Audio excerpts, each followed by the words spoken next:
Jailed after jaywalking. Tonight, we are bringing you the story of a Detroit man who had never been in trouble with the law, but found himself facing time in prison. He says police lied to cover up their own mistake. 7 investigator Rush Jones tells us how the whole mess ended up costing city taxpayers. This was a time where, Eric Gardner just happened. Sandra Bland just took place. I was scared I was going to be another face on the shirt. Steele Hughes never had trouble with police until a night 2 years ago, when he was leaving dinner in Greektown with his fiancée. I was crossing here. We were getting ready to walk over to this parking structure right here. Hughes did what our cameras saw lots of people do in Greektown. He jaywalked, cutting across Monroe Street when he said traffic was clear. Cops in Detroit seldom give out tickets for jaywalking, but Hughes was about to get one. An officer made a call, get out of the street. It was a mistake. I shouldn't have jaywalked. I could acknowledge that. He finished crossing the street, but said the officers weren't finished with him. Next thing I know, was a hand grabs my shoulder, and then my wrist, and then I'm thrown to the ground. Surveillance video captured the melee, which escalated quickly. Passers-by pulled out their cell phones, recording Hughes on his back. In front of his fiancée, officers cuffed him, then put him in the squad car and brought him to jail. The charges, disorderly conduct and obstructing police. His arrest was posted to YouTube. And all of a sudden, I was this young male that was being arrested online. But what police said to justify Hughes' arrest is what disturbs him the most. Said one officer, Hughes shrugged violently away, then swore at the officers, a charge he denies. Another said he took an aggressive posture, that he was blading his body, leading the officer to grab his left hand before he could launch an attack. I would have no reason to attack 3 armed officers in downtown Detroit after a date night. Were you armed with anything? Not at all. I had a carry-out. I had some crawfish and rice. And as for how Hughes ended up on his back, that wasn't the officer's fault, they said. Hughes lost his balance and fell to the ground. It has all the appearance of a takedown. We showed the video to Reginald Crawford, a retired Detroit police officer who spent years on the city's Board of Police Commissioners. What officers said and what the video showed, he said doesn't match. Does it look like he's about to launch an attack? No, he doesn't. It doesn't. It doesn't have the appearance of that. They began to manufacture their statements in order to justify and support their actions. Herbert Sanders is Hughes' attorney. It's scary to think what might have happened if there wasn't video.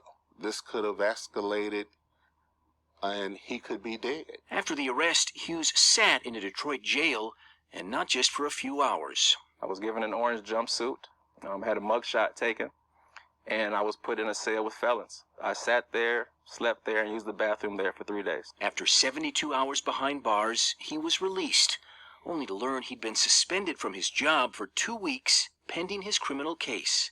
It wasn't long after that the Wayne County prosecutor decided there wasn't one. Ken Worthy turned down their warrant. I was not charged with anything. Once the case against him fell apart, Hughes sued the Detroit Police Department. And last month, the city settled, costing taxpayers $45,000. What it cost Steele Hughes, he says, is more than money. If I see cops, 2 hands on the steering wheel, it changes the way I move. You shouldn't have to be guarded or fearful of an officer. Their job is to serve and protect, not to strike fear in anybody. None of the officers in this case were disciplined for their conduct, but a supervisor would later say that police should not have grabbed Hughes in the first place and should have instead used verbal commands. We should add Hughes' ticket for jaywalking. It was dismissed. I'm Ross Jones. Shout out to Bill Dixon for tagging me in this post. And let me just tell you, this entire story is ridiculous. I mean, it comes from a long line of stories that black people have had to deal with when it comes with the petty interactions with police officers. Like this guy, like they said at the end of the clip, if they wanted to get him for jaywalking, that's not a jail charge. Just give him a ticket, and that's a little minor infraction and be on their way. You have criminals doing other crazier things around the city or wherever they are at, and they don't even deal with them like that. But it's no surprise that they did it. They saw this black man who just in their eyes quote unquote fit the description. FTP. That's the code word when it comes to us. Fit the description. They love to use that terminology when it comes to us. And then they put him in jail for 3 days, 72 hours, and charged him with absolutely nothing. He did not get charged with anything. Like when it was all said and done, they got him on, like, what was it? Did they even get him on a jaywalking charge, which is what they tried to get him on? They said that it cost the taxpayers $45,000 because because he had a civil suit taken out against them, and that's how much they settled for. So initially, it didn't come out the department's pockets; it came out of the taxpayers' pockets. But $45,000, in my opinion, is not even near what, for that, because that's pain and humiliation, and he was suspended from his job for 2 weeks, which means for 2 whole weeks he could not support himself or his fiance. Assuming that his fiance, well, I'm just going to say that she works, but still, the financial, you get what I'm saying. Like, they took money out of this man's hands for 2 weeks, and probably could have took out more if the job didn't just suspend him. And see, the job probably tried to look at it from various ways, but under policy, they had to do it. And he could probably be one of their best employees and one of their best workers, but they had to do it because of the circumstances. And he said this was like on the cusp, when he kept thinking about the Sandra Bland thing and Eric Garner and everything like that. And this happened 2 years ago, y'all. This did not just recently happen. This happened in 2017. And they're just now settling for $45,000. That's why this story pretty much is now pretty much out in the open, because of that settlement. They said nothing happened to the cops. No surprise there. All they got was a stern talking to by by their supervisor, and that's it. Which means they are liable to do this again, and probably have done it. Who knows?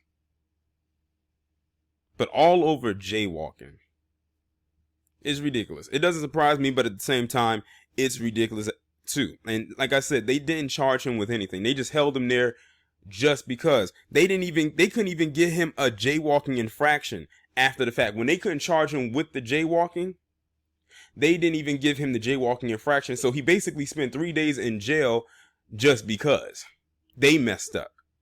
That's another thing. They don't know how to take accountability for when they're wrong, and they are wrong in a lot of instances.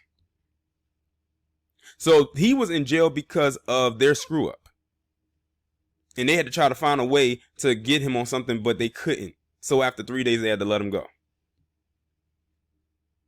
And now he says he's fearful. He says every time he sees a cop or to see those blinking red lights, he immediately puts his hand right on that steering wheel. And see, that's the state that they want us as black people to be in complete fear of law enforcement. That's what you call a police state, where they are in complete fear of you. As a matter of fact, I could have did a video on it, but I'll talk about it here since I mentioned the words fearful. Seiji Hito just recently did a video where he was talking about, I don't know where the department was located, where you had these cops in this police department who had the Blue Lives Matter logo, which is the black and white flag with the blue stripe on it, and he merged it with the Punisher logo. You know, the Punisher character from Marvel. If you know the Marvel character, the Punisher, Frank Castle, you know that he's an anti-hero, but he's a vigilante. And if you know the character, the Punisher, you watch the show, you watch the movie, you know how he gets down. Now, why would a police department merge that logo with the Blue Lives Matter logo and plaster it on the car? Like, I saw the picture. They plastered it on the hood of the car. You could not miss it. And the title alone is The Punisher. They're letting you know how they get down. They're letting you know who they are without saying it. When they said that they gave up those Klans robes for police uniforms, believe me when I say that's exactly what they did. Those are nothing but Klansmen and Klanswomen in uniform, in costume, as the Jedi would say. They're wearing a goddamn costume, because hardly any of them are qualified to actually be in the position that they are in. All they do is incite fear, like they did with this man right here. You know what's so crazy? When you had kids when they were younger and they would always say what they want to be when they grow up. You had some black kids would say they wanted to be a police officer. You heard that a lot. Notice I bet you their mindset about that has completely changed in the last few years because of everything that has been going on. That's why I wish that we were able to police our own neighborhoods, but we would have to put qualifying officers in those positions because not all of them are wrapped too tight. A lot of them love to do the bidding of massa. Too many, in my opinion. But y'all let me know what you think about this down in the comments. Like, share, subscribe. I will talk to you in the next one.